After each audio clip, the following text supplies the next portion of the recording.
আজকের শব্দ ভাইরাল। চলুন এই দারুণ ইংরেজি শব্দটা শিখে ফেলি। ধরুন কেউ খুব শক্তিশালী আর উদ্যমী, তাকে বোঝাতে কী শব্দ ব্যবহার করা যায়? সেই শব্দটাই হল ভাইরাল, মানে যার মধ্যে প্রচুর শক্তি আর তেজ আছে। ভিরিল একটা অ্যাডজেক্টিভ। এটা দিয়ে সাধারণত পুরুষদের মতো শক্তি আর প্রাণবন্ততা বোঝানো হয়। শব্দটা সহজে মনে রাখতে চলেন একটা ছোট্ট গল্প শোনা যাক। ভাবুন তো, একটা টিম খেলতে খেলতে একদম ক্লান্ত হয়ে পড়েছে, জেতার আশায় প্রায় ছেড়ে দিয়েছে। ঠিক তখনই তাদের লিডার মাঠে এলেন।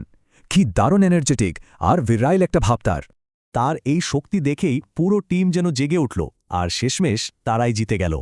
তো গল্প তো হলো, এবার দেখি আসল বাক্যের শব্দটা কিভাবে ব্যবহার করা যায়। এই বাক্যে ভিরাল প্রেজেন্স মানে হল খেলোয়াড়টির শক্তিশালী উপস্থিতি তার টিমকে সাহস জুগিয়েছে।